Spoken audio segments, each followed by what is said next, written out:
All right, this next part of the lab, we will be going over some traffic capturing tools. Primarily, we will use wireshark on Windows to look at our traffic this semester, and we will be looking at traffic every week. This class is all about the protocols and how the protocols work, and the best way for us to figure out how the protocols to work is to actually look at what's going on.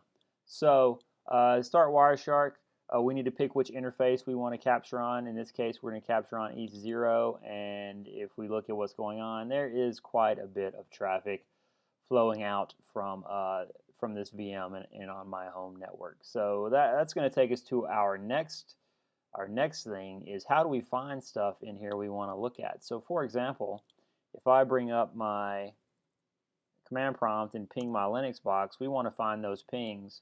And there, I see the pings, but they just scrolled by, so I could scroll back up to try to find them, but that's kind of hard to see. So I'm going to go ahead and stop the capture. And then we're going to talk about display filters. So once you have traffic in the tool, you can change what you see by using a filter in the display filter. We will be using this quite frequently throughout the semester to isolate the traffic we care about. So in this case, I care about ICMP. So in that case, if I look at what I have my pings, my echo request, my echo reply, but I'm also getting some extra ICMP. So what's up with this extra ICMP? Well, this is destination unreachable, port unreachable messages that are coming back from different hosts on the network or being sent to different hosts on the network. So we can ignore that for now. What we care about are the pings. So that's that. We will be looking inside the packets quite frequently. So if we look inside this packet, it shows us basically what we're looking at. If you click on the different sections, it highlights that section. So this shows us the whole frame. This is the Ethernet header portion of the packet. This is the IP header portion of the packet. And this is the ICMP portion of the packet, which includes the IP header, not IP header, ICMP header, and the ICMP data. So if we click to expand these, we can look at the different details of the protocols. And this is what we're going to be looking at with some regularity, the details of what's going on in the headers and in the packets. So yeah, so that's a display filter. We can try to do even better display filters. So say, for example, I only wanted echo requests and echo replies. So I can try to find a filter that will let me only see that stuff. So this says ICMP code and also have ICMP type. So if I look at my pings, the ICMP type is 8 for an echo request, code 0, and the reply is type 0, code 0. So I can do ICMP.type = 8 or ICMP.type = 0, and that might get me what I want. So yeah, so while the ICMP filter showed me all ICMP, I got some extra packets in there. So the better filter was to get me ICMP.type = 8 and ICMP.type = 0. And if I wanted to get even more precise, I could do ICMP.code = 0. And I need to enclose these guys in parentheses to force them to be together. Or ICMP type = 0 and ICMP.code = 0. So that will show me the same packets, but that's just a much more precise way to look at the two different things. So that's all I'm going to say about display filtering. At this point, we will be using it every week. Another type of filtering we can do is we can do a capture filter. So if we want to add a capture filter, we can create a capture filter here. I think we can also do it in options. So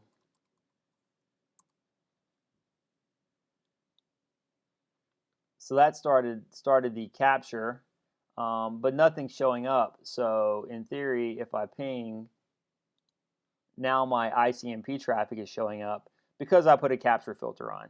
Again, I captured the traffic that matches that capture filter. So the difference between a capture filter and a display filter, a capture filter changes what's captured, a display filter captures everything, and you change what you want to see with the display filter. So for this week's lab, what we want to submit is a capture file that only has ICMP traffic in it. So you can do it this way, but I want you to do it differently. I want you to not have a capture filter. I want you to start, all right, it's running. I want you to start a capture. I want you to ping. I want you to stop your capture. And then I want you to put a filter in that only shows you the pings. So you can use the drop down to bring back some of your previous filters. I'm putting my most precise filter in, and it only shows me the pings. So now what we want to do is we want to save this file without including all that extra stuff. So the way we do that is we do File, Export Specified Packets. Our option is all packets, captured, or displayed. We want all packets displayed. So if I hit save, I give it a name. I'm going to save it on my desktop. I'm going to give it a name, LOL Lab 1. It'd be great if you could put your name and descriptive words in the capture files names, so that way I know what they are. So I'm going to save this, and that saved it on my desktop. So we want to look at a couple more things before I open that file to show you. But take note of the frame numbers on this capture file. This is 3334. That is the frame number within the original capture, right? So if I put that filter back on, I have, you hit the, I don't know if I mentioned this, you hit the little arrow to actually apply it if it didn't apply when you put it on. Right, this shows you my pings, but it has the original frame numbers. If you open your saved capture file, it only has those 8 frames in there. So the frame numbers that show up are different. Why is that important? Well, if you're answering questions and you're like, yeah, in frame 53, blah, blah, blah, right? I open your file, there is no frame 53. See the problem with that? There's no frame 53 in this capture, so I can't look at your answer and decipher if it is correct or not. So if you're going to give me frame numbers, which I ask for frame numbers in some of the labs, you need to do that on the final file you are submitting. So that is Wireshark on Windows.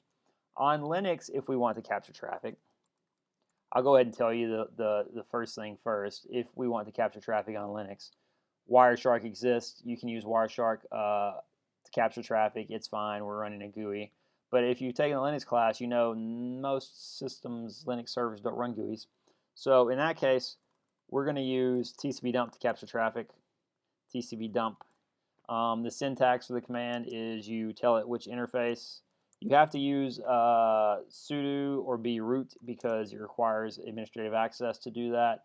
So this is the most simple way to run the command, sudo tcp dump -i e0. If I run that, I'm on a VM, so it wants me to authenticate. It's showing me traffic. So this is showing me everything that comes across. There is no like display filter once this is running. You pretty much, if you want to look at particular traffic, you can provide a filter when you run the command. So now I've said, hey, just show me ICMP. If I come back over here and ping, my ICMP shows up. So that's the very most basic thing about TCP dump. Control-C will kill it when you're done.